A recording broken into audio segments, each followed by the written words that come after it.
우리가 긴 본문 성경 한 장을 다 읽었습니다. 네, 우리 서로 한번 오랜만에 인사 한번 나누겠습니다. 앞뒤 좌우 계신 분에게 샬롬, 평안하십니까? 이렇게 인사하겠습니다.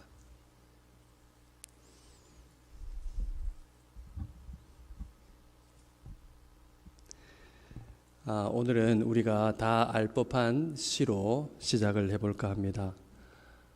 무슨 시일까요? 들어보시면 알겠죠. 여호와는 나의 목자시니 내게 부족함이 없으리로다. 그 다음이 뭡니까? 그가 나를 푸른 풀밭에 누이시며 쉴 만한 물가로 인도하시는도다. 아멘. 우리가 애송하는 시편 23편의 첫 부분입니다. 하나님을 향한 우리의 신앙 고백이자 진리의 말씀이죠. 이 말씀은 하나님께서 우리를 어떻게 돌보시는가 하는 것을 분명하게 밝혀줍니다. 그런데 우리가 지난주에 길게 읽었던 본문처럼 룻기 1장을 펼쳐보면은 푸른 풀밭 쉴 만한 물가가 아니라 사망의 음침한 골짜기를 지나는 두 사람을 보게 되지요. 나오미가 얼마나 괴로웠던지 이렇게 말했습니다. 여호와께서 내게 비어 돌아오게 하셨다. 전능자께서 나를 치셨다. 나를 나오미라 부르지 마라. 마라라 부르라. 나는 희락이 아니라 괴로움이다. 그렇게 했지요. 삶의 현실은 말씀과 반대되는 것처럼 느껴지기도 합니다. 남편도 죽고 자식도 다 죽은 이 여인의 고통을 누가 알아줄까요? 과연 하나님께서 자기 백성을 돌보실까요? 돌보신다면 어떻게 돌보실까요? 룻기 1장의 끝부분은 하나님께서 돌보실 것인데 저 멀리 피어나는 구름 한 조각을 보여주죠. 그것이 바로 1장의 마지막 구절 22절 말씀입니다. 나오미가 모압 지방에서 며느리와 함께 베들레헴으로 돌아왔는데 바로 그때는 보리 추수가 시작할 때였다. 그리고 그것은 베들레헴이었다라는 암시입니다. 오늘 본문은 보리 추수가 시작될 때에 베들레헴에 도착한 두 사람에게 과연 무슨 일이 펼쳐졌는가 하는 것을 보여줍니다. 아무것도 없는 이 두 사람에게 어떻게 배불리 먹고도 남는 양식이 있게 되었는가 하는 것을 이야기해 줍니다. 여러분, 이를 통해서 우리가 하나님께서 어떻게 자기 백성을 돌보시고 양식을 주시는가 하는 것을 알 수가 있겠지요. 하나님의 섭리가 어떤 방식으로 실현되는가 하는 것을 우리가 볼 수 있습니다. 이를 통해서 하나님께서 일하시는 방식을 이해하게 될 것입니다. 그리고 우리가 그 하나님의 섭리를 따라서 어떻게 살아가야 하는지를 함께 생각하며 배우게 될 것입니다. 이 말씀을 통해서 하나님께서 나누어 주시는 은혜를 우리가 받기를 소원합니다. 텅 비어서 돌아온 빈손으로 온 두 사람에게는 정말로 먹을 것이 없었습니다. 하지만 그때는 보리 추수가 시작되는 때였죠. 누군가가 귀찮게 여기지 않고 호의로 받아주신다고 한다면 룻은 추수하다가 떨어진 이삭을 주울 수가 있습니다. 율법에 가난한 사람이 먹고 살 수 있도록 추수하다가 떨어진 이삭은 다 주워가지 마라, 내버려 두라 하는 말씀이 있습니다. 그런데요, 법이 있어도 어떻습니까? 안 지키면 소용이 없습니다. 그때가 어두운 사사시대라고 생각한다면, 하나님을 경외하지 않던 시대라고 생각한다면 충분히 상상해 볼 수가 있지요. 그냥 귀찮으니까 다른 밭에 가보세요. 이렇게 하면 추수가 그렇게 풍성하게 곳곳에서 펼쳐지고 있는데 양식 얻을 곳이 아무것도 없게 됩니다. 그런데 룻이 어느 밭에 들어가서 이삭을 주울 수 있었는데 그 밭은 누구의 소유일까요? 3절에 그 말씀이 나와 있지요. 그 밭이 누구의 밭인지 어떻게 들어갔는지를 표현하고 있습니다. 룻이 가서 베는자를 따라서 밭에서 이삭을 줍는데, 성경 오늘 긴 본문이니까 여러분 가지고 온 성경을 잘 보면서 잘 따라오시기를 바랍니다. 3절 보면 아주 도드라지는 단어가 나옵니다. 그게 우연히라는 단어입니다. 우연히 엘리멜렉의 친족 보아스에게 속한 밭에 이르렀더라. 베는 자를 따라서 들어갔는데 그것이 하필이면 엘리멜렉의 친족 보아스의 밭이었다는 것이죠. 4절에도 눈에 두드러지는 단어가 있습니다. 마침이라는 단어입니다. 마침 보아스가 그곳에 온 게 된 거죠. 여러분, 하나님께서 어떻게 일하시나요? 하나님께서 일하시는 방식을 표현해 보자면 우연을 가장한 필연이라고 표현할 수 있을 것입니다. 우연히 보아스의 밭에 들어가게 된 것이지만 하나님께서 인도하신 거겠지요. 하나님께서 때마침 보아스를 그 밭으로 보내신 것입니다. 우리를 돌보시는 하나님은 때마침 필요한 사람을 만나게 하십니다. 인도하십니다. 그 만남을 통해서 전혀 예상하지 못한 새로운 일을 펼쳐주시고 새 길을 열어주시죠. 우리 교회가 기도하면서 애타게 예배 처소를 찾고 있을 때 하나님께서 때마침 도움의 사람을 만나게 해주셨죠. 40여 년 전 목사님께서 가르친 학생이 이 학교의 교장일 줄은 아무도 몰랐습니다. 제가 중학교 때 이사를 가면서 교회를 안 나갔습니다. 재미가 없던 차에 잘 됐다 싶어가지고 교회를 끌어들였습니다. 요즘 말로. 안 나가고 있는데 고등학교를 배정받아서 처음으로 학교를 갔는데 집에 가는 버스에서 누구를 딱 만난 겁니다. 주일학교 때 친구. 그게 딱 걸렸어요. 그래서 교회 가냐고 물어보니까 그 말이 얼마나 마음에 찔렸던지 제가 거짓말을 하게 되었고, 그때 만난 그 친구 때문에 신앙생활이 우습지만 다시 시작되었습니다. 집에 가는 버스가 다른 버스도 많았는데 지금도 기억하거든요. 40번 버스 왜 탔을까? 하나님께서 인도하신 것이라고 믿습니다. 돌아보시면 여러분의 삶에도 하나님께서 이끄신 이런 일들이 많이 있을 것입니다. 하나님은 사람을 통해서, 만남을 통해서 일하십니다. 그렇다면 어떤 사람을 하나님께서 즐겨 사용하시며 통하여 일하실까요? 하나님은 나오미와 룻에게 보아스를 만나게 하셨습니다. 이 보아스가 어떤 사람인지를 살펴보면은 하나님께서 어떤 사람을 통하여 일하시는지를 알 수가 있습니다. 보아스가 인사 하나 하는 것만 보아도 어떤 사람인지 알 수 있습니다. 4절에 그 인사가 나와 있지요. 일꾼들에게 인사합니다. 여호와께서 너희와 함께 하시기를 원하노라. 그렇게 하니까 일꾼들이 여호와께서 당신에게 복 주시기를 원하나이다 라고 화답을 합니다. 여러분, 별것 아닌 인사 같지만은 이 인사를 잘 보십시오. 이 인사말에서 보아스와 일꾼들과의 관계가 참으로 복되다는 것을 알 수 있습니다. 그 대화에 벌써 신앙이 서려 있는 것을 알 수 있습니다.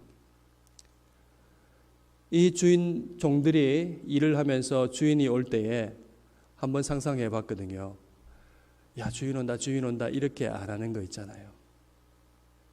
보아스는 하나님이 너희와 항상 함께 하기를, 그리고 종들은 하나님께서 주인에게 복 주시기를 이렇게 축복합니다. 보아스도 일꾼을 감시하거나 재촉하는 말부터 하지 않고 먼저 축복하지요. 서로 축복합니다. 하나를 보면은 열을 안다고 했지요. 이것은 무엇을 말할까요? 이것은 보아스가 하나님 앞에서 한결같은 신앙으로 살고 있다는 것을 보여줍니다. 삶 전체가 하나님 앞에 있다는 것을 보여줍니다. 말하자면 교회에 있을 때만 하나님 앞에 있는 것이 아니라는 것이죠. 일꾼들을 선대하고 있습니다. 그는 하나님 앞에서 살기에 하나님의 성품을 닮았습니다. 그가 하나님 앞에서 사는 사람이라는 것은 5절에도 잘 나타나 있어요. 성경을 보시면 묻습니다. 가난하고 작은 사람에게 관심을 기울입니다. 이는 누구의 소녀냐? 사환에게 묻습니다. 주인의 질문에 사환도 대답을 하지요. 6절과 7절 말씀을 보시면 사환도 이 작은 여인에게 관심을 기울이고 있었다는 것을 알 수가 있습니다. 사환이 아는 게 너무 많지요. 나오미와 함께 모압 지방에서 돌아온 이방인 소녀인 것을 알고 있습니다. 이삭을 줍게 해달라고 했던 간절한 청원을 기억하고 있습니다. 그리고 그가 얼마나 열심히 이삭을 줍고 있는지도 알고 있죠. 아침부터 와서 집에서 잠시 쉰 이후에는 지금까지 쉬지 않고 계속 이삭을 줍고 있다고 아주 세밀한 관심으로 지켜보고 있는 것을 우리가 볼 수 있습니다. 보아스는 사환의 말을 듣고 이렇게 말을 하지요. 8절과 9절 말씀입니다. 내 딸아 들으라. 이삭을 주우러 다른 밭으로 가지 말라. 여기서 떠나지 말고 나의 소녀들과 함께 있으라. 그들이 베는 밭을 보고 그들을 따르라. 내가 그 소년들에게 명령하여 너를 건드리지 말라 하였느니라. 목이 마르거든 그릇에 가서 소년들이 길어온 것을 마실지니라 하는지라. 여러분, 보아스가 룻을 정말로 선대하고 배려하고 있습니다. 여기서 주우라고 합니다. 딴 데 갈 필요가 없다고 하죠. 아무도 너를 쫓아내지 않는다고 안심시켜 줍니다. 일꾼들을 따라다니면서 주우면은 더 많이 주울 수 있다고 일러줍니다. 너를 건드리지 말라고 했다고 안전을 보장합니다. 목이 마르면 언제든지 가서 물을 마시라고 그렇게 이야기해 줍니다. 여러분, 룻이 감동해서 말을 합니다. 10절 말씀이죠. 나는 이방인 여인이거늘 당신이 어찌하여 내게 은혜를 베푸시며 나를 돌보시나이까. 여러분, 룻이 하는 말을 한번 잘 보십시오. 룻이 말하고 있는 은혜와 돌보심은 무엇입니까? 은혜를 베푸시며 돌보시나이까 하는 것은 정확히 하나님께서 하시는 일을 가리킵니다. 룻이 시어머니와 함께 모압 땅을 떠나서 베들레헴으로 돌아오며 기대했던 바로 그 하나님의 손길입니다. 보아스가 룻의 질문에 대답하지요. 그것이 11절, 12절 말씀입니다. 보아스가 그에게 대답하여 이르되 내 남편이 죽은 후로 내가 시어머니에게 행한 모든 것과 내 부모와 고국을 떠나 전에 알지 못하던 내 백성에게로 온 일이 내게 분명히 알려졌느니라. 놀랍죠? 어떻게 이 놀라운 상세한 정보가 보아스에게 알려졌을까요? 보아스는 룻이 시어머니에게 행한 모든 것을 알고 있습니다. 부모와 고국을 떠나서 이곳까지 온 것을 소상히 알고 있습니다. 어떻게 이렇게 분명히 알려졌을까요? 마을 일에 관심을 가지고 있었기 때문일 것입니다. 이웃을 돌보려는 평소의 관심 때문에 룻의 이야기는 분명히 그에게 알려졌습니다. 하나님 앞에서 사는 신실한 사람이라서 알려진 것입니다. 여러분, 관심이 없으면 어떻게 됩니까? 들어도 들리지 않습니다. 실험 안 해봐도 알겠죠? 경청하지 않으면 바로 앞에서 이야기하는데도 무슨 말 했는지 기억하지 못합니다. 관심이 없으면 들려도 들리지가 않습니다. 하나님께서 알아듣는 마음을, 알아듣는 귀를 그에게 허락하여 주신 것이죠. 그런 그가 이제 12절과 같이 말을 합니다. 여러분, 12절을 한번 보세요. 이것은 그녀를 향한 위로이고 격려이고 또 기도라고 할 수 있습니다. 여호와께서 내가 행한 일에 보답하시기를 원하며 이스라엘 하나님의 여호와께서 그의 날개 아래에 보호를 받으러 온 너에게 온전한 상 주시기를 원하노라. 룻은 보아스의 말을 듣고 말합니다.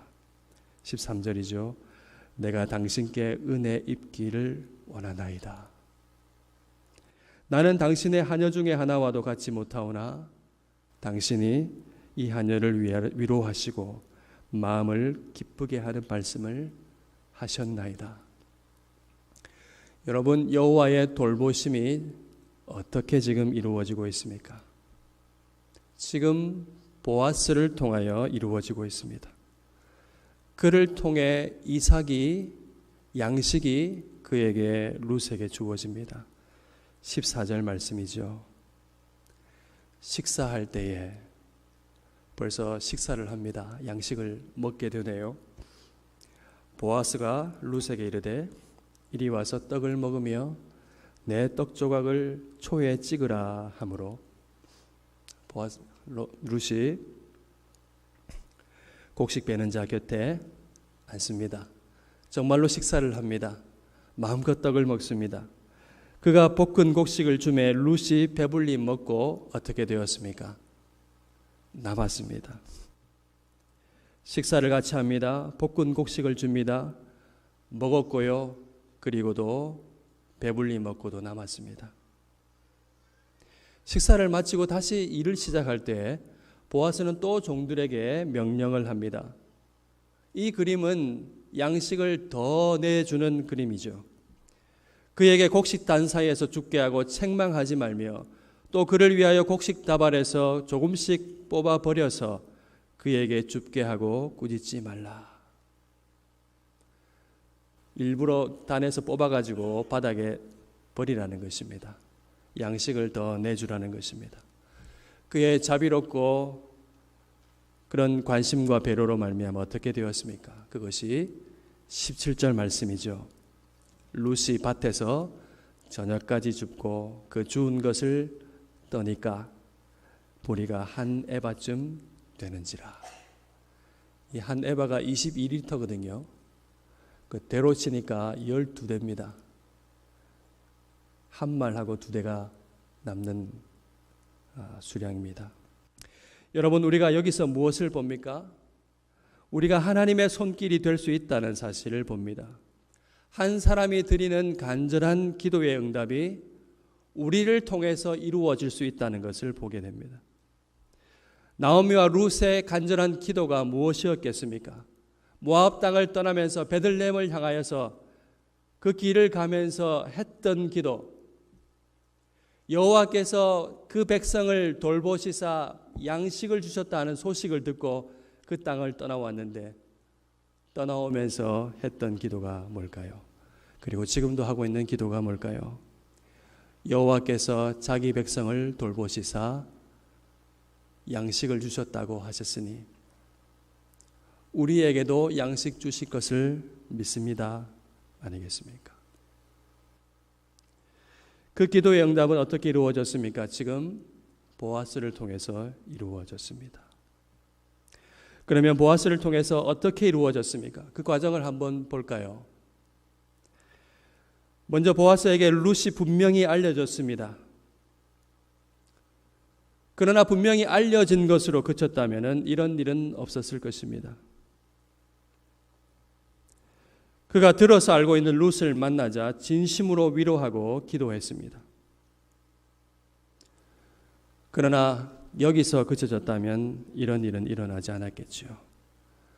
그는 거기서 그치지 아니하고 자기가 할 수 있는 것으로 그에게 해 주었습니다. 룻을 선대하고 배려하였습니다. 하나님께서는 기도 다음에 한 걸음 더 나아가는 사람을 통하여 응답하십니다. 그 사람은 어떤 사람입니까? 8절과 9절과 같이 하는 보아스 같은 사람입니다. 여기서 주오라, 함께 있으라, 다른 데 갈 필요가 없다고, 그리고 다른 사람들에게 건드리지 말라고 말해주는 사람입니다.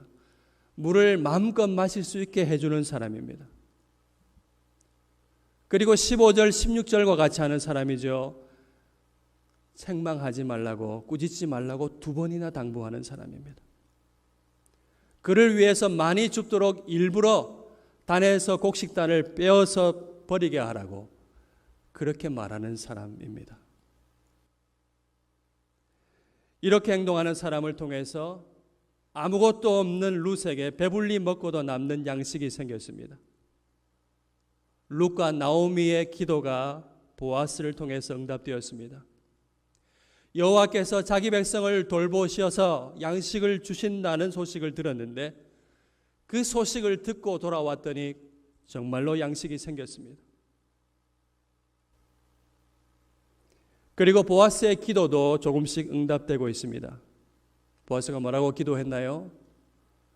여호와께서 보답하시기를, 여호와께서 그의 날개 아래에 보호를 받으러 온 너에게 온전한 상 주시기를 원하노라.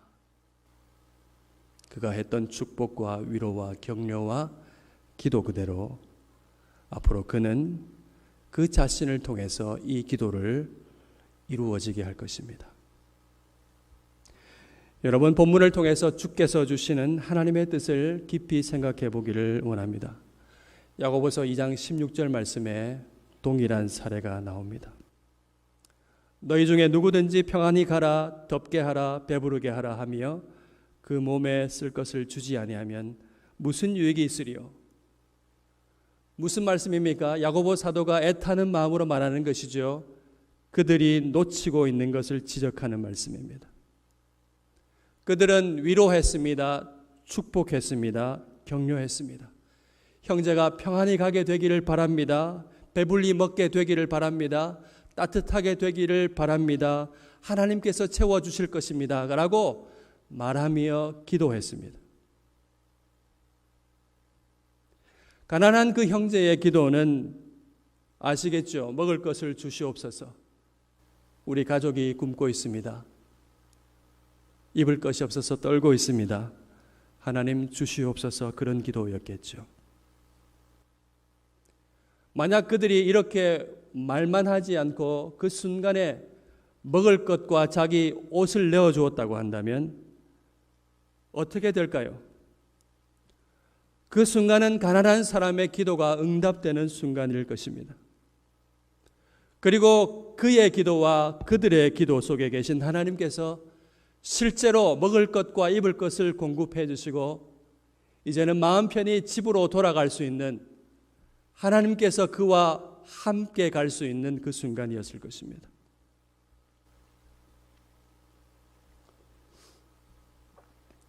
룻이 집으로 가서 시어머니에게 수확한 것을, 주운 것을 갖고 왔습니다. 보리 한 말 두 돼 시어머니에게 드렸습니다. 시어머니가 깜짝 놀랐죠.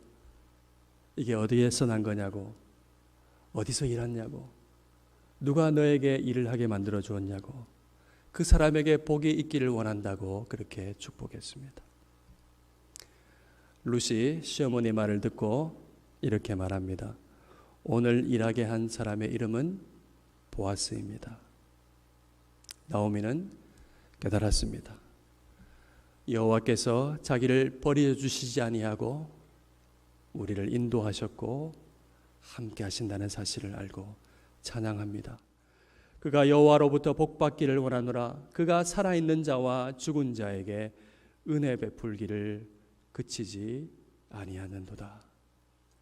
여러분, 이 20절 말씀을 잘 보십시오. 누가 살아있는 자와 죽은 자에게 은혜 베풀기를 그치지 아니하십니까? 궁극적으로 하나님께서 하시지만은 보아스가 지금 그 일을 하고 있습니다. 보아스는 하나님의 돌보시는 손길이요 하나님의 은혜의 통로가 되었습니다. 23절이지요.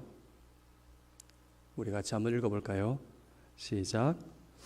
이에 룻이 보아스의 소녀들에게 가까이 있어서 보리 주수와 밀 주수를 마치기까지 이삭을 주우며 그의 시어머니와 함께 거주하니라.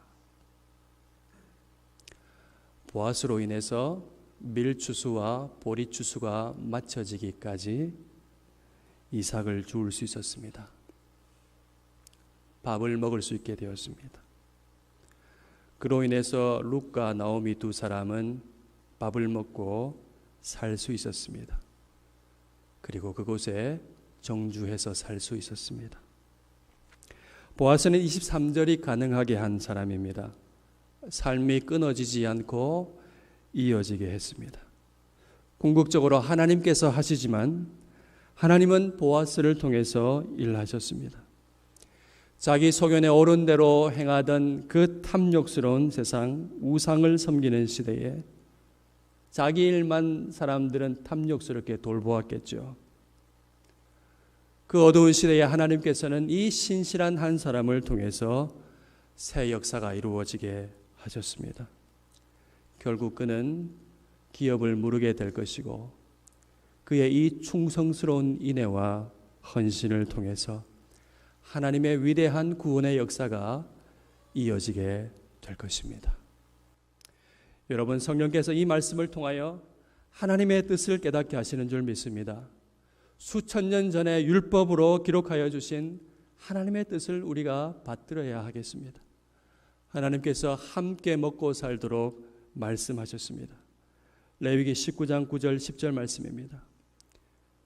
너희가 너희 땅에서 곡식을 거둘 때에 너는 밭 모퉁이까지 다 거두지 말고 내 떨어진 이삭도 줍지 말며 내 포도원의 열매를 다 따지 말며 내 포도원에 떨어진 열매도 줍지 말고 가난한 사람과 고류민을 위하여 버려두라.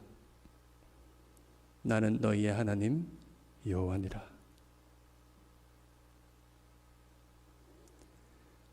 신명기 24장 19절 말씀입니다. 같이 읽읍시다. 내가 밭에서 곡식을 벨 때에 그 한 뭇을 밭에 잊어버렸거든 다시 가서 가져오지 말고 나그네와 고아와 과부를 위하여 남겨두라. 그리하면 내 하나님 여호와께서 내 손으로 하는 모든 일에 복을 내리시리라. 저 그림이 한 뭇입니다. 떨면 엄청 나오겠죠. 값도 꽤 나갈 겁니다. 안 가져왔네 하면서 재빨리 가져오지 말고 그것이 생각나거든 내버려 두라고 하십니다. 이것은 하나님의 자비로운 성품을 닮아가며 살라고 하시는 하나님의 말씀입니다. 이 세상이 아직은 살만하다라고 말해지는 그 가능성이 오늘 우리에게 달려 있습니다. 하나님의 성품을 닮아가며 그 성품대로 살기를 소원하는 여러분에게 달려 있습니다. 우리는 누가 내 밭에 들어왔냐고 쫓아내는 사람이 되어서는 안 됩니다. 여기서 주라고 할 수 있어야 합니다. 밭에 한 모퉁이를 넉넉하게 남겨놓는 사람이 되어야 합니다. 우리 밭에 들어와 일하는데 걸리적거린다고 책망하는 것이 아니라 곡식 다발에서 일부러 뿌려놓는 사람이 되어야 할 것입니다. 갖고 오기를 잊어버린 뭇이 있다면 그대로 남겨두는 사람이 되어야 할 줄로 믿습니다. 하나님은 영생하도록 있는 생명의 양식을 우리에게 먹이시고 우리를 돌보고 계십니다.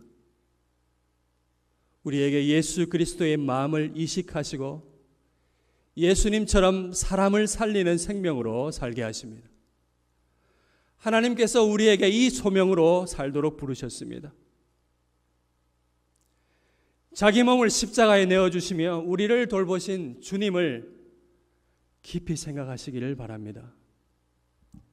주님의 마음을 품으십시오. 하나님의 사랑을 받는 우리는 능히 섬길 수가 있습니다. 다 알지 못하지만 우리가 섬길 때에 누군가의 간절한 기도가 응답될 것입니다. 우리는 하나님의 손길이 될 수 있습니다. 예수님께서 12광줄이 남기신 그 잔치의 자리에서 이적을 뽑으실 때 제자들에게 일부러 말씀하셨습니다. 너희가 먹을 것을 주어라. 사람들은 생각하죠. 그거 다 하려면 100다네론도 모자랍니다. 계산을 좀 잘못하신 것 아닙니까? 그러나 이 이적은 다시 일어날 수 있습니다. 우리 각자의 삶에서 예수님의 마음으로 우리가 먹고 있는 영의 양식과 우리가 배불리 먹고 있는 육의 양식을 나누어 주고 섬길 때에 배불리 먹고도 남는 역사가 대한민국 곳곳에서 일어날 것입니다. 이게 어디서 났느냐? 오늘 어디서 일을 하였느냐? 너를 돌본 자에게 복이 있기를 원하노라. 이런 말을 듣는 우리 교회가 되기를 소원합니다. 오늘 일하게 한 사람, 양식을 먹고 살게 한 사람의 이름으로 여러분의 이름이 들려지기를 축원합니다. 하나님께 받은 사랑, 은혜를 흘려보내는 여러분이 되시기를 주님의 이름으로 간절히 축원합니다.